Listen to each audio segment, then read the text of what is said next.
हमारे देश के सभी अन्नदाता किसान बहन भाइयों को लाडली का प्रणाम। आप देख रहे हैं कार्यक्रम कृषि दर्शन, जहां हम बातें करते हैं कृषि की, पशुपालन की और खेतीबाड़ी की। आज के इस कार्यक्रम की कड़ी में भी हम कुछ ऐसी ही जानकारियां प्राप्त करेंगे, लेकिन सबसे पहले आइए नजर डालते हैं खबरें खेती की पर। नमस्कार किसान भाइयों और बहनों, खबरें खेती में आपका स्वागत है। मैं हूं आपके साथ रजनी राय। तो आइए नजर डालते हैं आज के मुख्य समाचारों पे। प्रधानमंत्री मत्स्य योजना के तहत विलुप्त हो रही प्रजातियों को बचाने का प्रयास।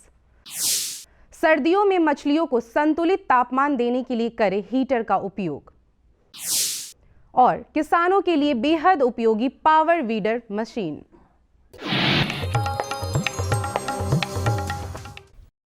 वर्तमान समय में हमारी नदियों में बढ़ते प्रदूषण के कारण मछलियों की संख्या कम होती जा रही है।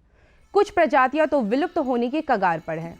इसी बात को ध्यान में रखते हुए सरकार द्वारा प्रधानमंत्री मत्स्य योजना के तहत प्रयास किए जा रहे हैं। विशेष जानकारी मत्स्य विभाग के वैज्ञानिक मुकेश कुमार सिंह से।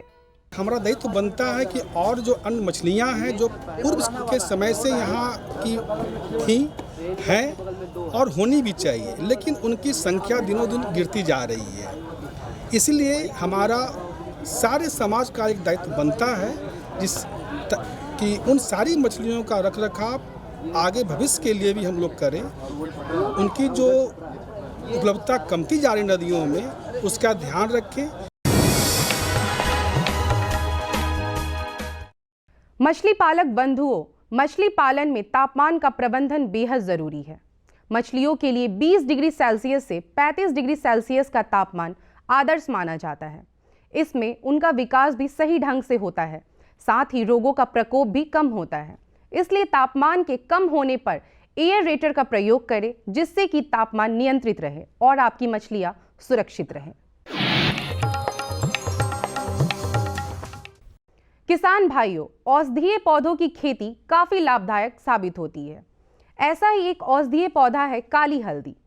काली हल्दी का वानस्पतिक नाम है कुरकुमा कैसिया। यह लंबा, जड़दार, सदाबहार पौधा होता है, जिसकी जड़ नीले या काले रंग की होती है। इसके औषधीय गुण काफी होते हैं। काली हल्दी अपनी औषधीय गुणों के चलते प्रसिद्ध है। आयुर्वेद, होम्योपैथ और कई जरूरी ड्रग बनाने में इसका इस्तेमाल किया जाता है। कोविड के बाद इसकी डिमांड काफी बढ़ गई है। इम्यूनिटी बूस्टर के तौर पर भी इसका उपयोग किया जाता है। आपको बता दें कि सामान्य पीली हल्दी 60 से 100 रुपये प्रति किलो के भाव में बिकती है, लेकिन काली हल्दी की कीमत 500 से 4000 रुपये या इससे ज़्यादा भी पहुंच जाती है। सबसे बड़ी बात यह कि मौजूदा समय में काली हल्दी बड़ी मुश्किल से मिलती है।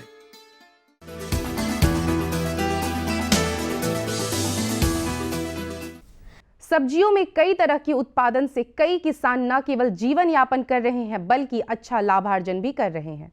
ऐसे ही एक सफल किसान है संजीव कुमार, जो न केवल किसान सम्मान योजना का लाभ ले रहे हैं, बल्कि राष्ट्रपति पुरस्कार से भी सम्मानित हैं।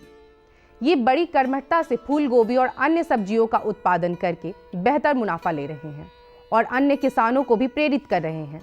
तो आइए उनसे ही जानते हैं उनकी सफलता की कहानी।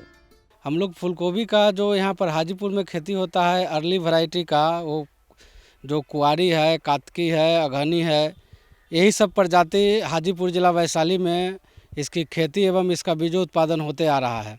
अभी जो एक खेत देख रहे हैं, इसमें हाजीपुर आगात फूलगोभी जो है अर्ली वैरायटी, वो सेगमेंट लगा हुआ है। इसमें लगभग हम लोग 40,000 रुपया एकड़ के हिसाब से इसमें अभी हम लोग ने इसमें लागत लगा है। और इस साल जो है फूलगोभी का बाढ़ आने के कारण बहुत सारा खेतों में फूलगोभी का जितना व्यापक खेती होना चाहिए, बीज उत्पादन होना चाहिए, वो नहीं हो पा रहा है, जिसके कारण किसानों को मुनाफा ज़्यादा मिल रहा है और किसान ज़्यादा लाभान्वित हो रहे हैं।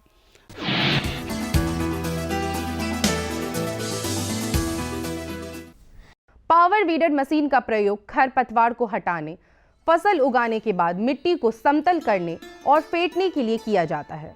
इसके लिए किसी पूर्व प्रशिक्षण की आवश्यकता नहीं होती। इंजन शुरू होने के बाद मशीन को किसान धकेल कर आगे बढ़ाता है। इसका संचालन सुरक्षित है और निराई गुड़ाई के लिए यह बेहद लाभदायक मशीन है। अब जानते हैं क्या है आज का मंडी भाव। मंडी भाव में आइए चलते हैं अंटा घाट पटना, जहां जानेंगे हरी सब्जियों के ताज़ा भाव। बैंगन 1600 से 2000 रुपये प्रति क्विंटल, मटर 4500 से 4800 रुपये प्रति क्विंटल, टमाटर 1800 से 2200 रुपये प्रति क्विंटल। अब समय है मौसम पूर्वानुमान का। मौसम विभाग से प्राप्त जानकारी के अनुसार कल राजधानी पटना का अधिकतम तापमान 28 डिग्री सेल्सियस और न्यूनतम तापमान 12 डिग्री सेल्सियस रहने की संभावना है। अरे भाई, सुना नहीं क्या? केसीसी ने किसानों का जिंदगी बदल दिया है। देश के छोटे किसान 1,60,000 रुपये तक का कर्ज बिना किसी गारंटी को ले पाएंगे। ब्याज खोरों से भी पीछा छूटा। मैं तो जैविक खेती का पूरा सामान मंगा लिया। केसीसी का भी कोई दबाव नहीं है। ब्याज चुकाने के लिए पूरा 1 साल मिलता है। समय पर भुगतान करने पर केवल 4% के सालाना ब्याज पे लोन मिल गया मुझे। अपना आधार कार्ड, लेटेस्ट फोटो और जमीन के कागजात लेके अप्लाई करो बस। और नामांकन भरने के लिए जेब भी ढीली नहीं करनी पड़ी।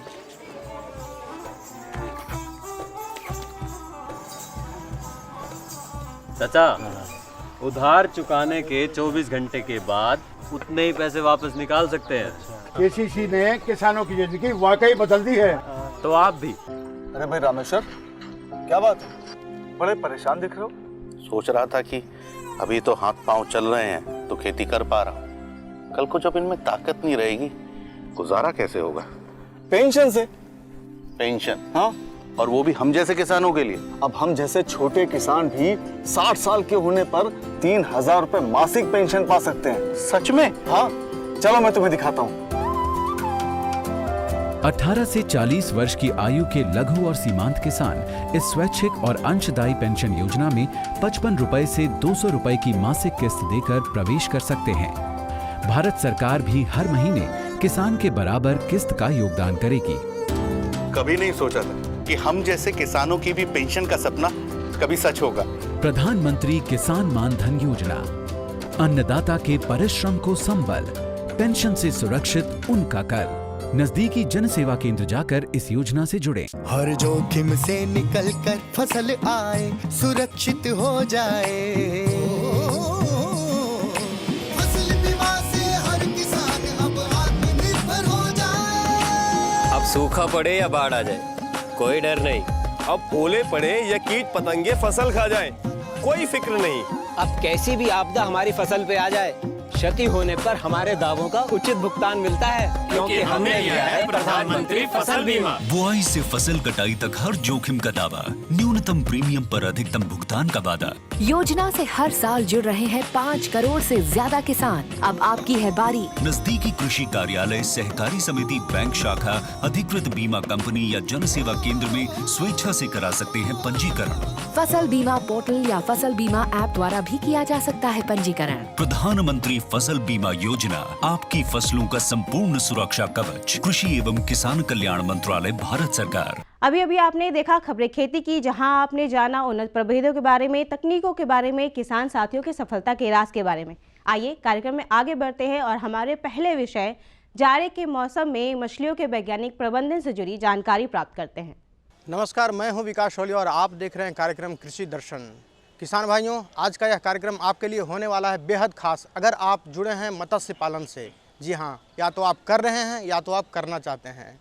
किसान भाइयों, देश ही नहीं बल्कि विश्व की जनसंख्या का लगभग ज़्यादातर हिस्सा मछली को भोजन के रूप में इस्तेमाल करता है, क्योंकि मछली में प्रचुर मात्रा में प्रोटीन पाया जाता है, DHA पाया जाता है, फाइबर्स पाए जाते हैं जो कि हमारे डाइजेस्टिव सिस्टम के लिए बहुत ही अच्छे माने जाते हैं।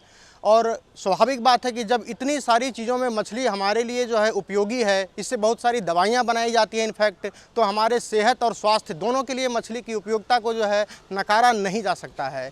और स्वाभाविक बात है कि जब इतनी सारी चीज़ों में मछली हमारे लिए उपयोगी है तो हम मछली के विशेष प्रबंधन के लिए विशेष ध्यान देना यह भी हमारा दायित्व बनता है।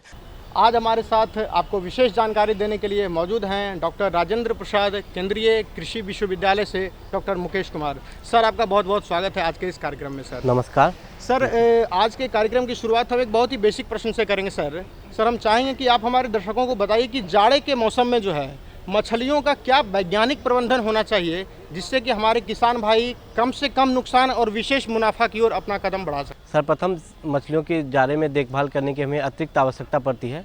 अगर आपका तालाब बड़ा है और आप उस तालाब से पानी को निकाल पाते हैं तो 10 से 20% पानी को आप चेंज कर दें। उस पानी का उपयोग आप अन्य सिंचाई में कर सकते हैं और ग्राउंड वाटर जो है उससे आप 10 से 20% पानी हर 15 से 20 दिनों के अंतराल पर आप उसमें पूर्ति कर सकते हैं। अगर आप पानी को नहीं बदल पाते हैं तो आप क्या करें, जो भी अवांछित वनस्पतियां हैं, जो भी उसमें प्राणी ये हैं जंतु पलवक या प्राणी पलवक को के बढ़वार में भी वो नुकसानदायक होते हैं। अतः हमें जो भी अवांछित वनस्पतियां उनको निकाल दें। अगर आप नहीं निकाल पाते हैं तो उसके लिए आप किसी रस्से की सहायता से या किसी बांस के सहायता से एक किनारे में उसको जमा कर दें और वहाँ पे घेरा लगा दें। ये तो हो गई इसकी बात। जाड़े में जो सबसे बड़ी समस्या आती है वो है कि ऑक्सीजन की समस्या आती है और आपको अमोनिया का लेवल बढ़ जाता है। ऑक्सीजन के लिए आप उसमें प्रति हेक्टेयर के हिसाब से 10 से 20 बत्तख छोड़ सकते हैं, लेकिन इसमें आप ध्यान रखेंगे कि जो बत्तख के मुंह का साइज़ है वो मछलियों के साइज़ से बड़ा होना चाहिए, छोटा होना चाहिए। तब अन्यथा वो जो है बत्तख अगर बड़े साइज़ के ले आएंगे तो आपको मछलियों को खा के नुकसान करेगा। वो आपको एरेशन की समस्या से थोड़ा निजात दिला देगा। और इसमें अमोनिया जो बढ़ जाता है उसके लिए किसान बंधु किसी भी कंपनी का जियोलाइट 3 से 5 kg प्रति एकड़ के हिसाब से व्यवहार कर सकते हैं हर 15 दिनों के अंतराल पर। ये हो गया अमोनिया की बात। ऑक्सीजन की समस्या के लिए आप जो है चूना का व्यवहार भी कर सकते हैं। चूना प्रति एकड़ 3 से 5 kg हर सप्ताह के अंतराल पे आप इसको यूज कर सकते हैं। सर, आपने भी बताया कि पानी का रिसाइकलिंग कर लेना है मछलियों के बेटर प्रबंधन के लिए, लेकिन एक प्रश्न यहाँ पे और भी उठता है सर। जैसे अभी आपने बताया कि खर पतवार घास वगैरह जो वनस्पति हो जाती है तो उसको बांस से या रस्सी से हटा देना है। सर, कुछ ऐसी भी तो मछलियाँ नस्ल की होंगी सर जो कि घास या पतवार खा करके जो है तालाब की सफाई भी करती है और उसको रिसाइकलिंग करने में भी जो है फीड को भी रिसाइकलिंग करने में अन्य मछलियों को जो है हेल्प करती है। सर, सामान्यतः कुछ मछलियाँ हैं जैसे कि ग्रास कार्प और सिल्वर कार्प, ये कुछ वनस्पतियों को खाती है, पर उसकी मात्रा हमें सीमित रखनी है क्योंकि जो हमारा जो तालाब का प्रबंधन सिस्टम है उसमें हम 6 मछलियों का चयन करते हैं। इसके साथ साथ एक मछली को मैं बताना चाहूँगा कि कुछ पुलिस मछलियाँ, जिनको हम जैसे पुलिस मछलियाँ कहते हैं, जो कि अन्य कीड़े मकोड़ों की बढ़वार को रोकती है, साथ वनस्पतियों के भी बढ़वार को, अवांछित वनस्पतियों के बढ़वार को भी रोकती है। उसके लिए हम जो है जो मछलियाँ हैं जैसे कि देसी मांगुर हो गया, चीतल मछली हो गई, इसका भी 1 से 2% हम अपने तालाब में अगर स्टॉक करते हैं तो उससे हमें अवांछित जो परजीवी है उनसे हमें मुक्ति भी मिलेगी और उनकी बढ़वार भी आ सकता है। और ठंडे में अगर आप करना चाहते हैं तो जो देखा गया है कि जो ग्रास कार्प मछलियाँ हैं और सिल्वर कार्प है तथा जो कॉमन कार्प मछलियाँ हैं वो ठंडे में भी अच्छी बढ़वार लेती है। अगर आप मार्केट के पॉइंट ऑफ व्यू से करना चाहते हैं तो इन मछलियों का भी थोड़ी सी स्टॉकिंग आप ज़्यादा रख सकते हैं, लेकिन हमेशा सलाह दी जाती है कि आप 6 से 7 मछलियों का चयन करें, उससे आपको पूरे आहार श्रृंखला का आप यूज कर पाएंगे और अच्छा उत्पादन ले पाएंगे। सर, आपने बहुत ही अच्छी बात बताई सर कि एक तालाब में आप 6 से 7 मछलियों का चयन कर सकते हैं सर। और लेकिन सर इसमें एक प्रश्न और भी उठता है सर कि जैसे गांव में बहुत सारे छोटे किसान हैं सर जो कि छोटा तालाब, छोटे लेवल पर काम करना चाहते हैं या उनका शौक़ है, हॉबी है मछली पालन करना, इसके लिए वो जो है उस चीज़ को करना चाहते हैं। तो एक छोटा किसान सर कम से कम कितना स्पेस में एक पॉन्ड बनाए जिससे कि वो अपने इस कार्य को कर सकता है सर, और उससे वो कितना उत्पादन ले सकता है सर? जैसा कि आप अब सभी जानते हैं कि जो हमारे पास जो जोत की भूमि है वो कम होती जा रही है। इसके लिए जो है आप कम से कम 1 कट्ठे के तालाब से शुरुआत कर सकते हैं अगर आप तालाब में करना चाहते हैं। अगर आपके पास तालाब नहीं है तो भी आप छतों पर एक्वेरियम में भी मछलियों का, रंगीन मछलियों का पालन कर सकते हैं। खाद्य मछलियों में अगर हम आते हैं तो उसके लिए हमें 1 कट्ठे की आवश्यकता है कम से कम। और हमेशा ध्यान रखें कि लंबाई जो है वो चौड़ाई के अनुपात से 3 गुना होना चाहिए और 5 से 6 फीट गहरा होना चाहिए, पानी उसमें रुकता हो। आप किसी भी ऐसे तालाब में या किसी भी ऐसे गड्ढे में भी आप मछलियों का पालन कर सकते हैं। साथ ही साथ अभी जो नवीन तकनीक आई है, जैसे कि एक्वापोनिक्स है, हाइड्रोपोनिक्स है, साथ ही साथ जो रिसर्कुलेटरी एक्वाकल्चर सिस्टम है, इसमें आप कम, इवन जो प्लास्टिक के टैंक्स हैं 12,000 लीटर, 10,000 लीटर, 8,000 लीटर, इनमें भी मछलियों को आप स्टॉक करके कर सकते हैं। लेकिन हमें ध्यान देना है, जितना बड़ा स्थान उसी के हिसाब से हमें मछलियों का संचयन दर रखना है। छोटा तालाब है तो उसके हिसाब से आपको उसमें कितनी संख्या रखनी है, ये चीज़ों का ध्यान रखें। सर, आप हमारे आज के इस कार्यक्रम में आए, हमारे किसान बंधुओं को बहुत अच्छी जानकारी आपने दिया सर। लेकिन जाते जाते हम लास्ट में चाहेंगे सर, एक शॉर्ट मैसेज हमारे मछली पालकों के लिए आप क्या देना चाहेंगे सर? सर्वप्रथम हमें पॉन्ड की बॉटम रैकिंग करनी चाहिए, जिससे विषैली गैसों से मुक्ति मिल सके, और साथ ही साथ आहार प्रबंधन पे हमें ध्यान देना चाहिए। और जो तीसरा सबसे महत्वपूर्ण पहलू है कि हमें जो भी हमारा जो तालाब है उसमें सभी मछलियों का जो 6 प्रजाति जो हमारे द्वारा अनुशंसित है उसका व्यवहार करें, और आप अपने मार्केट के हिसाब से, जो आपका मार्केट है, जिस मछली की ज़्यादा डिमांड है उस मछली का संचयन थोड़ा दर अधिक कर सकते हैं। और किसान बंधु, इसमें मछली पालन में अत्यधिक लाभ होने की संभावना रहती है अगर हम थोड़ी सी सावधानियाँ बरतें, जो कि सावधानियाँ आप बरतेंगे तो उससे आपको अत्यधिक लाभ होगा। धन्यवाद सर, आप हमारे आज के इस कार्यक्रम में आए, हमारे किसानों को बहुत अच्छी जानकारी आपने दिया सर, इसके लिए आपका बहुत बहुत धन्यवाद सर। धन्यवाद।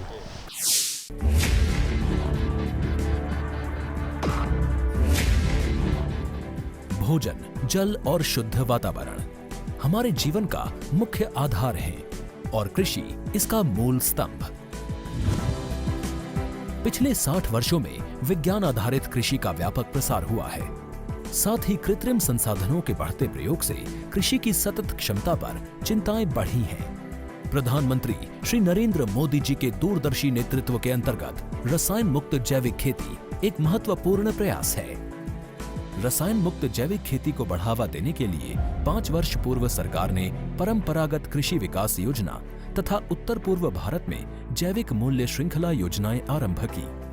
ऑर्गेनिक फार्मिंग को देश भर में बढ़ावा देने के लिए सरकार अनेक प्रयास कर रही है।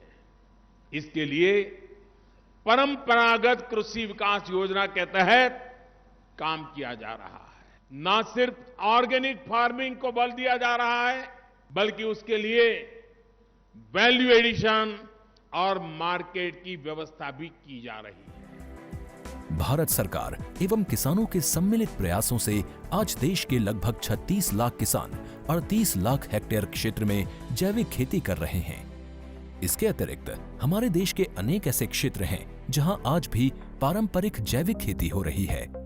इन पारंपरिक जैविक क्षेत्रों को जैविक प्रमाणीकरण सुलभ कराने हेतु पीजीएस के अंतर्गत लार्ज एरिया सर्टिफिकेट का प्रावधान किया गया है।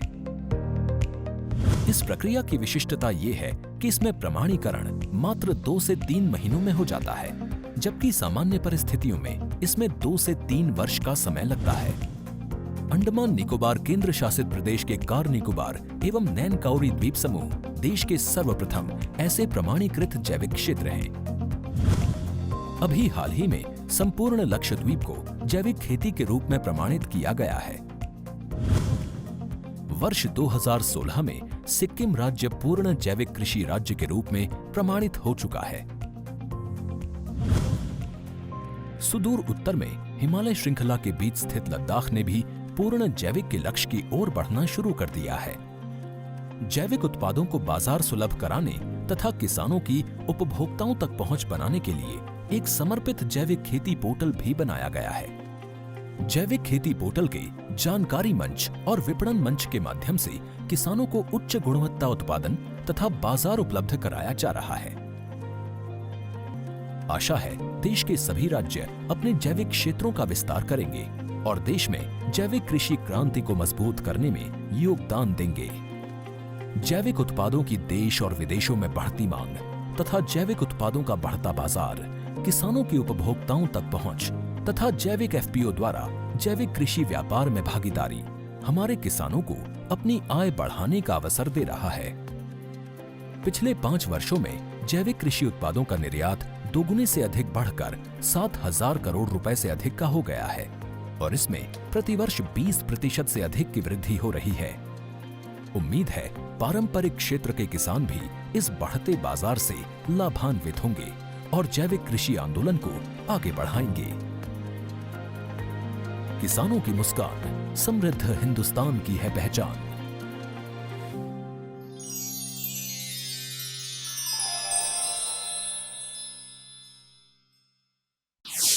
दर्शकों, अभी अभी आपने जानकारी प्राप्त करी कि जाड़े के मौसम में मछलियों की वैज्ञानिक खेती कैसे करें। आइए एक और भेंट वार्ता के जरिए हमारे दूसरे विषय से संबंधित जानकारी प्राप्त करते हैं, जो कि है जाड़े के मौसम में पान के फसल की देखभाल कैसे करें।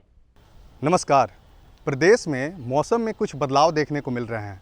जैसा कि अब जाड़े का मौसम शुरू हो गया है, तो ऐसे में जो हमारे किसान भाई पान की खेती कर रहे हैं, उन्हें कुछ खास प्रबंधन करने की ज़रूरत होती है, क्योंकि मौसम के अनुरूप प्रबंधन नहीं करने पर पान की पत्तियों की गुणवत्ता में काफ़ी कमी आ जाती है, जिसके कारण हमारे पान उत्पादक किसान भाइयों को काफ़ी नुकसान भी उठाना पड़ता है। तो आज के इस कार्यक्रम में हम बात करेंगे पान फसल की देखभाल जाड़े में किस प्रकार किया जाए, और इस पर विशेष जानकारी लेंगे हम अपने विशेषज्ञ जो कि प्रगतिशील किसान हैं राम गुलाम प्रसाद चौरसिया जी, जो मधुबनी जिले से हैं। सर, सबसे पहले आपका हमारे कार्यक्रम में बहुत बहुत स्वागत है। नमस्कार सर, सबसे पहले आप हमारे किसान भाइयों को ये बताएं कि अमूमन देखा जाता है कि ठंड के मौसम में सभी फसलें प्रभावित होती हैं, तो पान की फसलों पर ठंड के मौसम का क्या प्रभाव होता है? बात यह है कि जो अभी जाड़े के सीजन में पान फसल के लिए प्राकृतिक आफत बहुत 5 है। आंधी, तूफान, ओला और ठंडा और कुहासा जो है वो पान का प्राकृतिक दुश्मन है सर। अगर ठंडा तो उसको पान को बड़ेजा को बचाने के लिए वैज्ञानिक के पास में हम लोग जाते हैं। हमारे घर के पास में अभी KVK खुले हुए हैं, 1-2 नहीं, सबसे बड़ा प्रभारी हैं श्री सुधीर बाबू, मुकेश बाबू, 5-6 वैज्ञानिक।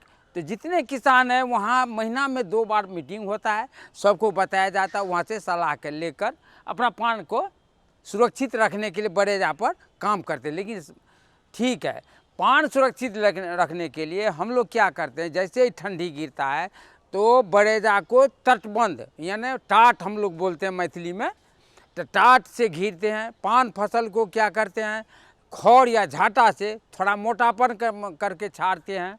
और अगर देखते हैं कि ज़मीन में हमको सिंचाई की ज़रूरत हो, तो अब तो हम लोगों को मट्टी बर्तन से होता है नहीं सिंचाई, तो पंपिंग सेट से हल्का नाली में पानी दौड़ाते हैं। अब थोड़ा पतला पाइप से क्या करते हैं, तो पान पर भी दबा पानी छींटते हैं। तो कब, जब देखते हैं कि ज़मीन में पान हमारा इसला रहा है या सूख रहा है, तब देते हैं। ठंडी के मौसम में अगर पान देखते हैं कि हमारा ठंडा काफ़ी गिरता, कुहासा लग गया है, कुहासा जब जम गया है, तो उसमें क्या करते हैं, खास करके जो डाइथेनम 45 3 ग्राम दवा या सॉफ्ट दवा अभी चला है, वो 3 ग्राम दवा 1 लीटर पानी में घोल करके संध्या 4 बजे या 9 बजे 2 टाइम में हम लोग नाक ताक बांध करके अपना पान के बड़ेजा में सिंचाई करते हैं। लेकिन सिंचाई करने के समय में ये भी हमें सोचना पड़ता है कि फुहारा मशीन हमारा सावधान मशीन में बूंद जो गिरता है तो मोटा पर नहीं गिरना चाहिए, ऐसे गिरना चाहिए कि हर पत्ते पर चले। मोटा पर गिरेगा वहाँ पान का फसल खराब हो जाएगा। इसीलिए दिसंबर में एक बार और जनवरी चढ़ने के समय में एक बार 5 जनवरी तक, इस बार 15 दिन के बाद फिर डालते हैं। इसी तरह हम लोग जाड़े में पान को फसल को बचाते हैं।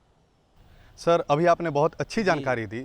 सर, आगे आप हमारे किसान भाइयों को ये बताएं कि ठंड के मौसम में अक्सर देखा जाता है कि पान की पत्तियों की जो गुणवत्ता होती है उसमें भारी कमी आती है, तो पान की पत्तियों को बचाने के लिए हमारे किसान भाई क्या करें?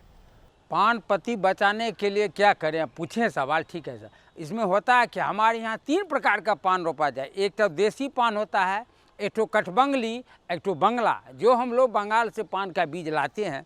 उसमें होता है कि अगर आप रासायनिक खाद दे करके पान उपजाते हैं तो उसमें टेस्टफुल नहीं आता है। अब हम लोग को जानकारी थोड़ा मिला है कि जैविक खाद, गोबर खाद जो होता है, वो खाद दे करके रोपनी करते हैं, उसमें मिट्टी जो चढ़ाते हैं तो जैविक खाद दे करके।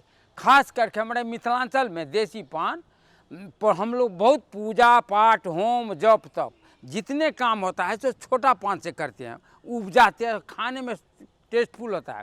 पान को ताजापन करने के लिए पोटाश देना पड़ता है। 1 कट्ठा में 1 किलो, और DAP देते हैं कम, और यूरिया एकदम नहीं देते हैं, जिंक देकर। और कम से कम तो पान तो बहुवर्षीय फसल है, एक बार लगाते हैं तो 10 साल 15 साल तक चलता है। जबकि प्राकृतिक आफत से बच जाएगा तब, अगर नहीं बचा तो कोई बात नहीं, पान तो बहुत विश्वास की फसल है।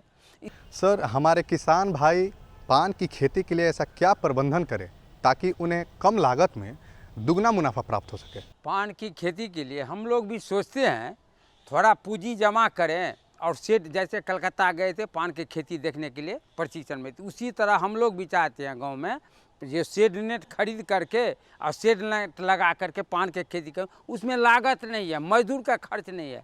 जैसे हम लोग जितने किसान पान की खेती करते हैं उसको है कि 10 बांस काटने में 3 मजदूर लगता है, एक मजदूर का 300 रुपया लगता है सर। तो बांस का दाम भी हुआ, मजदूर का भी, फिर उसको उठा के ले जाना पड़ता है। बंगाल में देखें कि पान की सुविधा इसलिए खेती करता है ज़्यादा लोग कि वहाँ शेड नेट है, एक बार लगाते हैं तो 10 साल 15 साल चलता है, उसमें बांस की ज़रूरत नहीं पड़ता है। एक बेर शेड नेट लगाए, मजदूर उसमें कैसे कम खर्च कम लगता है, तो मिट्टी देने में और रासायनिक खाद जैविक खाद देने में, और कोई तरह का मजदूर नहीं लगता है। खरीफ पर जो हम लोग पान का ठार करते खड़ा करते हैं उसमें भी अपने ही कर लेते हैं, उसको मजदूर की ज़रूरत नहीं पड़ता है। सर, आप हमारे कार्यक्रम में आए एवं हमारे पान उत्पादक किसान भाइयों को इतनी अच्छी और महत्वपूर्ण जानकारियाँ दी, इसके लिए आपका बहुत बहुत धन्यवाद सर। दर्शकों, हम उम्मीद करते हैं कि हमारे इस कार्यक्रम की कड़ी में दी गई तमाम जानकारियां आपके लिए उपयोगी रही होंगी। ऐसी ही जानकारियों के साथ हम फिर से हाजिर होंगे हमारे कार्यक्रम की अगली कड़ी में। फिलहाल वक्त हो चला है आपसे विदा लेने का, तो हमें दीजिए इजाज़त। नमस्कार।